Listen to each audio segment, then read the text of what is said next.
자, 안녕하십니까. 이번 가설 검정 두 번째 시간이 되겠습니다. 지난 시간에 이어서 제1종 과오와 2종 과오에 대해 조금 더 부연 설명을 드리도록 하겠습니다. 자, 지난 시간에 제가 영상에서요. 1종 과오, 2종 과오, 또 1종 오류, 2종 오류에 대해 말씀드렸죠. 1종 오류 뭐라 그랬습니까? 귀무가설이 참임에도 불구하고 그것을 기각할 확률입니다. 다른 말로 하자면 이 사람이 무죄인데 살인자라고 잘못 말할 확률이 바로 1종 과오가 됩니다. 자, 우리가 지난 영상에서 귀무가설은 무죄다, 살인자가 아니다, 정확히 말하면 그것이고요. 대립가설은 살인자다, 우린 대립가설이 맞는지를 찾는 것이다 라는 겁니다. 물론 그것에 대한 기본 가정은 귀무가설이 참이라는 전제 조건에서 합니다. 즉 우리가 어떤 사람을 취조하거나 조사할 때 범죄자를 일단 기본적인 전제 조건이 무엇이죠? 무죄라고 추정한 상태에서 하는 것과 마찬가지다 이렇게 말씀드렸죠. 그래서 무죄임에도 불구하고 귀무가설 참임에도 불구하고 그것을 기각할 확률이 바로 알파가 되겠고요. 1종 과오 알파가 되겠고 2종 과오는 그 반대가 되겠습니다. 무엇일까요? 이 사람이 범죄자예요. 범죄자인데 기각하지 못하는 겁니다. 그러니까 즉 검거를 실패한 것이죠. 검거를 실패할 확률 제2종 과오 베타라고 이야기했습니다. 자, 그래서 2종 과오까지 설명을 쭉 드리다가 이 부분을 제가 깜빡 잊고 설명을 다 못 드렸었더라고요. 자, 여기 8번 슬라이드 한번 보시겠습니다. 새로운 백신의 효과가 비싼 가격에 비해 의미를 가질 만큼 월등히 높지 않을 경우 2종 과오를 범하려 할 수도 있다. 자, 예를 들면 말이죠. P의 참값이 적어도 70%인 경우에만 2종 과오를 억제하려고 할 때 베타 이렇게 봅니다. 자, 우리가 8명 이하로 나올 가능성이 있다는 거예요. 70%임에도 불구하고. 즉 우리가 기존에는 0.25였습니다. 즉 25%의 치료율이 있다고 봤고요.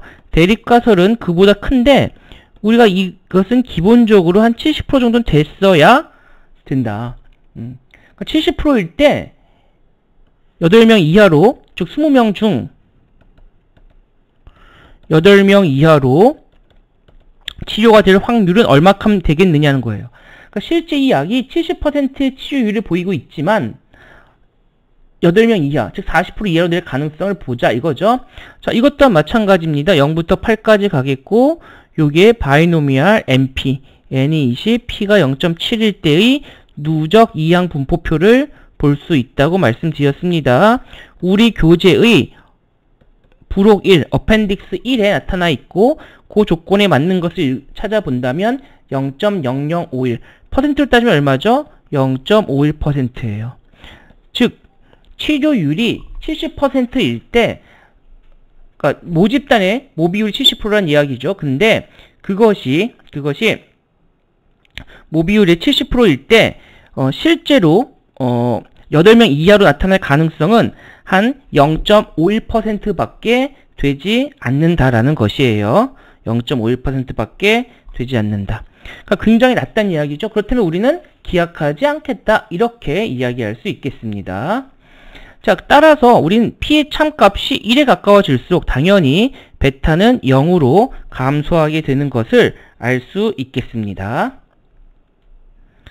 자, 알파, 베타의 표본 크기와 역할에 대해서 한번 살펴보겠습니다. 자, 우리 1종 과오인 알파와, 그죠?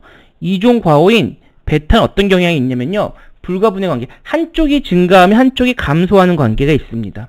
즉, 우리가 샘플 사이즈가 동일하다라고 했을 때 1종과 2종은 한쪽이 늘면 한쪽이 감소하는데 이것을 모두 다 줄이는 방법은 한 가지예요. 뭐예요? 표본의 크기를 증가시키면 된다. 샘플 사이즈 늘리면 요것도 감소시킬 수 있고요. 요것도 감소시킬 수 있다. 이렇게 볼 수 있겠습니다. 이해되시죠? 자, 귀무가설, 대립가설 설정한 다음에 우리가 검정의 민감도도 고려할 필요가 있겠는데 샘플 사이즈 늘린다는 것은 어떤 걸까요? 우리 범죄로 얘기한다면 조사를 많이 하는 거예요, 경찰이. 조사를 많이 하면 우리가 무죄인 사람을 잡아들일 가능성도 또는 죄가 있는 사람을 풀어줄 가능성도 낮아지겠죠. 근데 샘플 사이즈가 똑같아요. 우리가 조사한 내용이 조사한 범위가 똑같습니다. 그때 제가 억지로 잡아낸다고 하면 어떤 경우가 있을 수 있어요? 무죄인 사람이 죄가 있다고 잡혀 들어갈 가능성도 있겠죠. 너무 꼼꼼하게 하면 무죄인 사건을 잡아넣을 가능성이 있습니다. 그죠? 이게 바로 알파가 늘어나는 거죠. 사실 베타는 줄겠죠. 죄 있는 사람이 풀릴 가능성은 줄어들 겁니다. 반면에 경찰이 너무 인권을 중시해서 웬만하면 풀어준다 라고 한다면 무죄인 사람이 감옥에 갈 가능성은 없을 거예요. 반면에 죄가 있는 사람이 풀려날 가능성이 많겠죠. 즉 대립가설 참인데 귀무가설 기약하지 못할 가능성 베타가 늘어날 것입니다. 그래서 알파와 베타는 그런 관계에 있고 이 두 가지를 모두 감소시키기 위해서는 샘플 사이즈를 증가시켜야겠다라는 것입니다. 이게 유일한 대안이 되겠습니다. 알파, 베타를 동시에 감소시킬 수 있는 유일한 대안이 되겠습니다.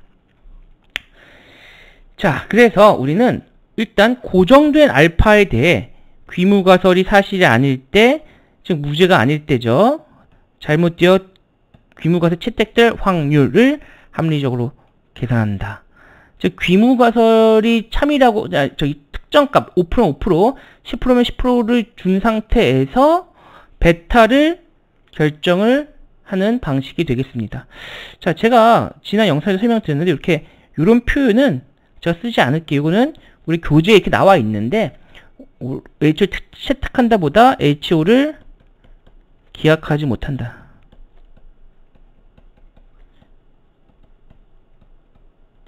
탈 확률이 바로 베타가 되겠습니다. 그러니까 무죄가 아닐 때 기약을 못하는 거예요. 그 확률을 우리가 베타 이렇게 볼 수 있겠다는 것입니다. 자, 그러면 알파, 베타와 샘플 사이즈 간의 관계에 대해서 살펴보도록 하겠습니다. 자, 우리 앞의 예제에서 백신의 문제는 20명의 샘플을 구했는데 이제 그것이 아니라 100명으로 증가시켰네요. 100명을 이렇게 증가시켜서 새로운 백신을 접종했다고 합니다. 이때 36명을 초과해 예방 효과를 봤다면 귀무가설 P가 0.25라는 것은 기각되고 대립가설이 채택이 되겠다. 자, 이렇게 표현을 해보겠습니다. 자, 우리가 일종 과오를 범할 확률이 이게 샘플 사이즈 커졌잖아요, 여러분. 우리 공학통계 1에서 학습했을 겁니다. 샘플 사이즈 클 때 n이 크면 어떤 성질이 있었죠? 이항 분포가 정규 분포로 근사화되는 걸 알고 있을 것입니다. 근사화된다. 즉 우리가 이렇게 30, 40 이상 되면 이것을 정규 분포로 근사화해서 풀려고 하는데요. 이항 분포가 이렇게 NP가 있을 때 평균과 분산이 무엇이냐는 거죠. 평균은 NP가 되겠고 분산은 NPQ가 되지 않겠습니까? 자, 요것을 이용해 보자라는 겁니다. 그런데 우리가 지금 얼마였죠? N이 100이고요. P가 0.25일 때 평균은 25. 표준 편차는 NPQ에 스퀘어 루트를 씌워주게 되면 4.33이 나타나게 되겠습니다. 자, 이럴 때 우리가 36명을 초과한다 그랬는데 우리 이 미항 분포는 무슨 분포예요? 요건 이제 근사적으로 정규를 따른다죠? NP 이렇게 됩니다. 여기는 이산 확률 분포예요. 한 개, 두 개 셀 수 있는 이산 확률 분포입니다. 반면에 정규 분포는 뭐죠? 연속 확률 분포이죠.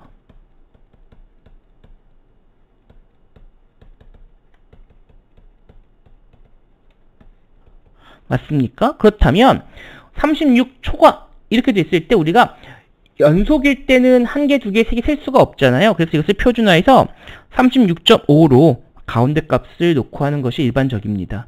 그래서 말이죠. 표준 정규화를 36.5에서 자, 이거 왜 25일까요? 선생님, 이거 100에 36이면 0.3 해야 되는 거 아닙니까? 왜 0.25를 했나요? 이거 왜 0.25 했나요? 네, 우리 항상 추정할 때 기본적으로 뭘 가정했죠? 무죄라고 가정했어요. 우리가 어떤 조사하면 무조건 무죄를 가정한다는 얘기는 곧 귀무가설이 참이라고 가정하는 겁니다.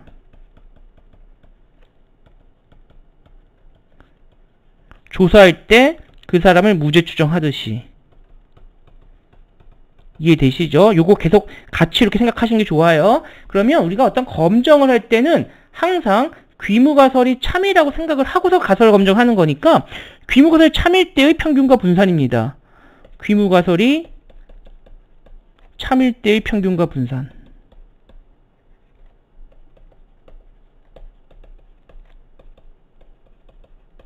그리고 우리가 36.5라는 것은 기강력의 값이 되겠죠? 그 값을 넣었을 때는 2.66이 되겠다라는 겁니다.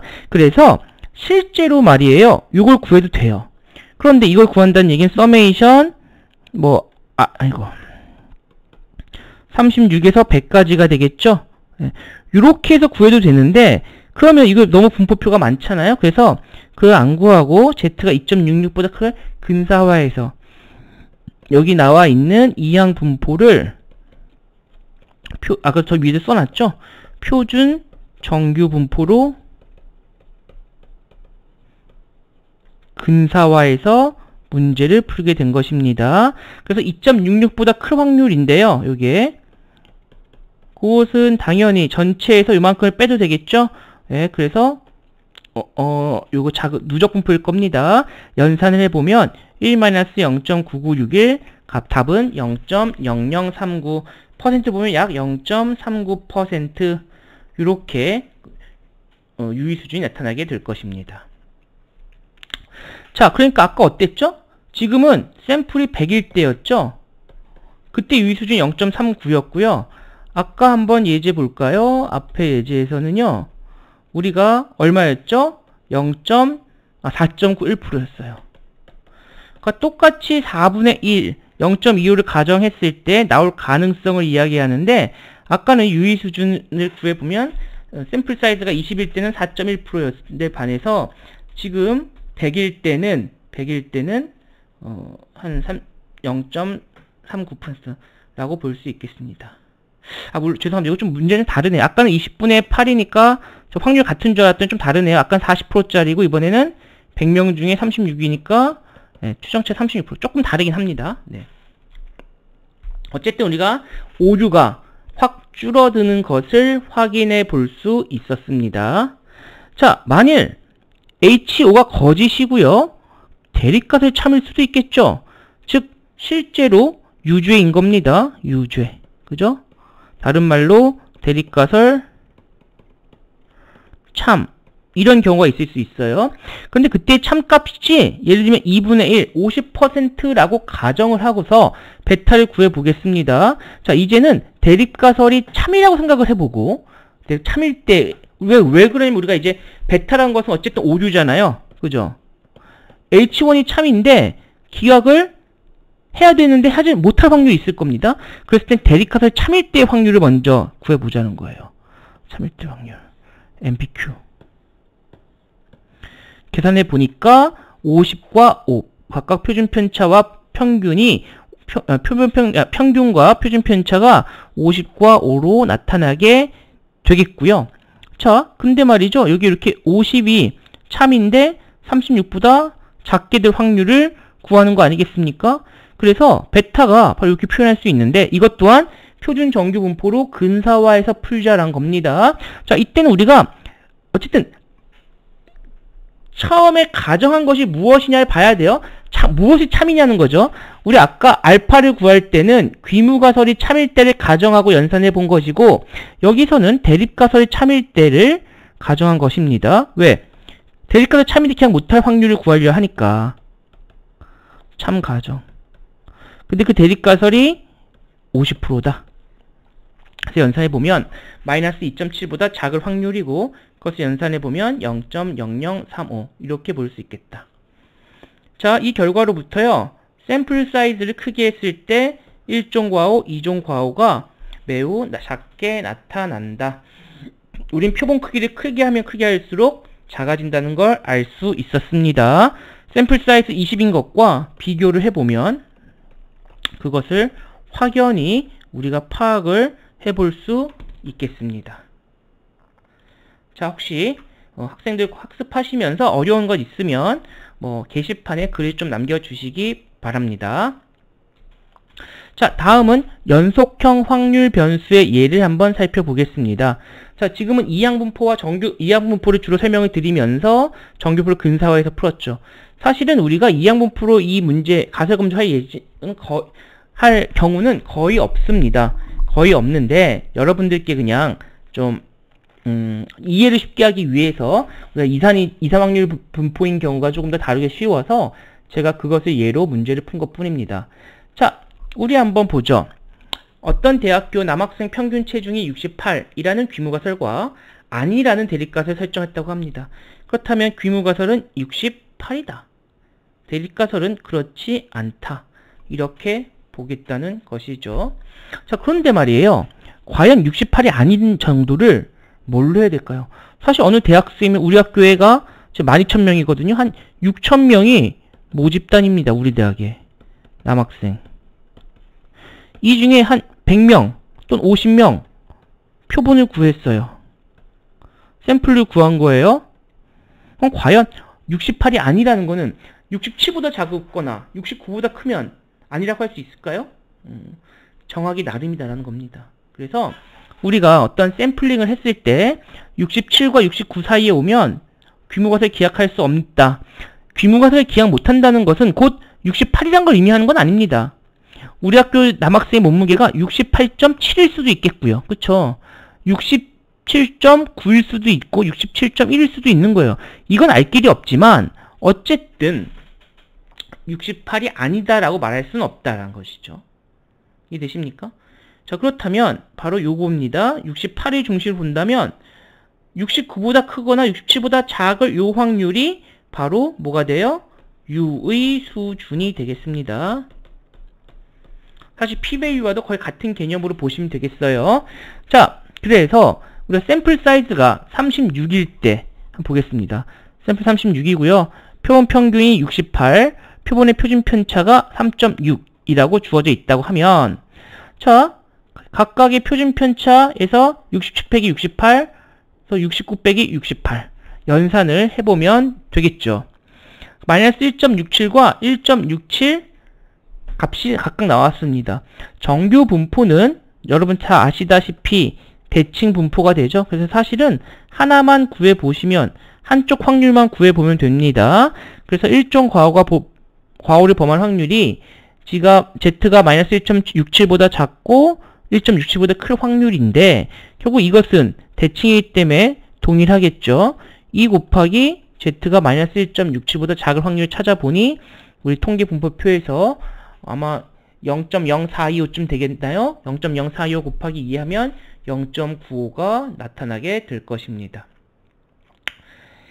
자, 반면에 36이 아니라 샘플 사이즈가 이제 증가된 거예요. 얼마로? 64로. 그럼 루트 64니까 8이 되겠죠? 8. 그럼 표본 평균은 여전히 68인데요. 여기 시그마에 3.6 집어넣으면 보시는 것처럼 나타나게 될 것입니다. 자, 이렇게 보시면 되겠죠? 그러면 우리가 양쪽에 있는 값들이 67, 69, 마이너스 이제 68, 68 이렇게 가져간 것이 되겠습니다. 요게 사실은 x1바 마이너스 뮤고요. x2바 마이너스 뮤가 되겠죠. 요건 사실은 시그마로 표현을 하는 게 맞겠습니다. 우리 교재에 오타가 나와 있네요. 68이라 모평균이 제가 오늘 실수가 많습니다. 죄송합니다. 뮤 모평균이 68이라는 가정을 하고 해보자는 거죠. 그렇다면 마이너스 2.2와 2.2예요. 동일한 방식으로 연산해보면 아까는 0.095였습니다만 0.0264 확실히 36일 때보다 잘못 판단할 가능성인 유의 수준이 낮아지는 것을 확인할 수 있겠습니다. 자, 그렇게 어렵지 않게 이해하셔야 생각합니다. 자, 그럼 말이죠. 좀 더 논의를 이어가 볼게요. 여기서 알파만을 감소시키는 건 효과적인 검증을 보증할 수 없기 때문에 대립가설을 변형해서 베타를 한번 평가해 봐야겠다는 겁니다. 자, 이거 조금 어려울 수 있어요. 자, 이번에 귀무가설 68인데 대립가설이 말이죠. 뭐가 68이 아니라 그랬잖아요. 68이 아니지만 실제 얘가 갖는 몸무게가 있을 겁니다. 예를 들면 실제 모르지만 가정 한번 해서 문제를 풀어보자는 겁니다. 70이라고 보겠다는 거예요. 귀무가설 참이라면 68의 중심으로 이렇게 분포가 되겠고요. 대립가설 참이라면 70의 중심으로 이렇게 분포가 되겠죠. 맞습니까? 자, 그러면 이때 베타를 구한다는 것은 기준이 뭐예요? 기준이 귀무가설이 아닌 뭐가 참이에요? 대립가설이 참이라는 거 아니겠습니까? 그죠? 대립가설이 참이란 걸 가정합니다. 즉 이게 참이란 걸 가정하는데 굉장히 작은 값이 나올 수도 있죠. 사실은 70이지만 몸무게 가벼운 사람들이 샘플링이 될 수도 있지 않겠어요? 그게 바로 지금 여기 칠해진 요 부분이 바로 뭐가 돼요? 2종 오류가 되지 않겠습니까? 맞죠? 그러면 같은 죄송합니다. 같은 방식으로 여기 67, 69 나와 있는데 이것을 표준 정규화를 한번 해볼 때 이때 마이너스 70으로 가져가는 거예요. 왜? 대립가설이 참이 때니까. 그죠? 그래서 루트 n분의 시그마에서 0.45가 나왔다 치면 마이너스 6.67에서 마이너스 2.22입니다. 그러니까 이 그림체 안 좋은데 여기서부터 여기까지의 요 면적이 되겠죠. 요 면적. 예. 그래서 그때 베타는 말이에요. 마이너스 6.67에서 마이너스 2.22 사이가 되겠고 그 확률을 분포표를 구해보면 약 1.32%다. 베타가 1.32로 연산이 될 수 있겠습니다. 앞에서 알파는 얼마였죠? 0.0264, 2.6이었죠? 베타는 1.3% 정도, 한 2배, 절반 정도 감해지는 것을 확인해 볼 수 있겠습니다. 자, 이제는 사실 이 문제는요, 뭐랑 뭘 판별하냐? 몸무게를 한 2kg 정도, 한 2kg 정도를 판별할 수 있느냐를 보는 예제예요. 그런데 이번 다음 예제는 말이에요. 68과 68.5네요. 요 차이가 0.5kg도 판별이 잘 될까? 한번 보자 이런 얘기입니다. 즉 귀무가설이 이렇게 참이란 것은 68의 중심으로 분포되어 있는 것이고 대립가설의 참이라는 것은 68.5를 중심으로 종 모양으로 분포되어 있다. 이렇게 볼 수 있겠습니다. 자, 다시 한번 이번에 베타를 목적으로, 자, 베타를 구한다라고 하면 항상 뭐가 참이야? 대립가설이 참입니다. 그죠? 68.5가 뒤에 와야 된다는 얘기죠. 자, 67과 69가 항상 우리가 원하는 값이니까요. 연산해서 본다면 말 3.33과 1.11이 나타나게 되겠고 그때의 베타 값을 구해 본다면 자, 말 3.33에서 1.11 사이의 확률을 구하자라는 것이죠. 자, 아마 이 부분 여러분 다 아시겠습니다만 우리 항상 1.11 이 확률을 구하면 우리 교재의 분포는 마이너스 무한대부터 누적 분포표잖아요. 이만큼에서 이만큼을 빼면 되겠죠. 이거 날리면 되지 않겠습니까? 따라서 1.11보다 작을 확률 마이너스 Z가 마이너스 3.33보다 작을 확률을 빼주면 된다 해서 연산을 해보면 86.61%다. 자, 베타 값이 뮤의 참 값이 가설 설정자 값에 가까워지니까 매우 커지고 있죠. 그러니까 지금 요 샘플 사이즈 수준에서는 잘 판별을 해내지 못하고 있다. 이렇게 2kg까지는 오류가 작은데 사실 0.5kg을 판별하기에는 샘플이 적정하지 않다. 잘 분할하지 못한다 하는 것을 우리가 이번 슬라이드에서 볼 수 있게 있는 내용이 되겠습니다. 자, 조금 어려우시죠? 근데 여러분들 크게 어려울 거 없습니다. 크게 어려울 거 없고요. 1종 과오다, 2종 과오다 하는 것은 일단 기본적으로 유의 수준과 우리가 베타를 구함에 있어서 한쪽이 맞다라고 가정을 하고 문제 푸시면 돼요. 예. 자, 여기까지 요 마지막 슬라이드까지 보고 3교시 영상으로 넘어가도록 하겠습니다. 자, 여기 앞에 예시를 통해서 볼 수 있는 가설 검정의 주요 성질을 본다면 자, 1종과 2종 과오는 서로 연관되어 있고 한쪽 확률이 감소하면 다른 한쪽 확률은 증가한다. 볼 수 있겠죠? 기하 값을 조정하면 기하의 크기나 1종 과오를 보는 확률도 변한다. 자, 중요한 거 이겁니다. 표본 크기를 증가시키면 알파, 베타 모두 감소시킬 수 있다. 그런데 여러분, 요 표본 크기의 증가는 곧 뭐예요? 경제적 부담입니다. 돈이 많이 든다. 그래서 우리가 샘플 사이즈는 우리가 감내할 수 있는 수준에서 최소한으로 가져가고 싶은 거다라는 겁니다. 자, 반면에 이 검정력이 제가 뭐라 그랬죠? 마치 요걸 생각하시면 돼요. 검거율이라고. 검정력, 검거율, 파워 오브 테스트 좋은 거죠? 그러니까 이거는 오류면 안 되겠죠? 2종 오율 뺀 1 베타가 되겠습니다. 즉, 대립가설 참이에요. 이때 규모가설을 기약하는 게 좋겠죠. 이거 잘한 겁니다. 이게 살인자라면, 대립가설 참인 살인자잖아요. 기약해서 체포해야 되겠죠. 검거해야 되겠죠? 검정력이 있다. 이렇게 보시면 되겠습니다. 자, 1 베타로 연산할 수 있겠다라는 겁니다. 아까 방금 예제에서 68과 68.5, 0.5kg을 판별하지 못하고 오류 나타날 확률을 약 86.61%였잖아요. 그러면 검거율은 13.39%만 된다. 식별을 할 수가 없다는 겁니다. 그래서 우리가 0.5kg을 식별한다고 하면 이런 식의 검정은 해서는 안 된다라는 것이죠. 그럼 뻔해요.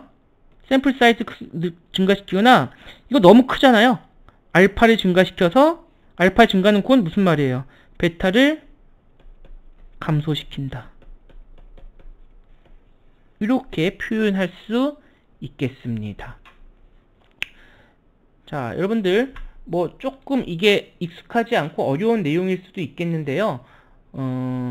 요 알파와 베타, 그 다음 알파 베타 간의 표본 사이즈와 표본 크기와의 관계를 잘 이해하셨으면 좋겠습니다. 자, 이렇게 해서 이번 영상에서는 1종 과오와 2종 과오에 대해서 다뤄봤고요.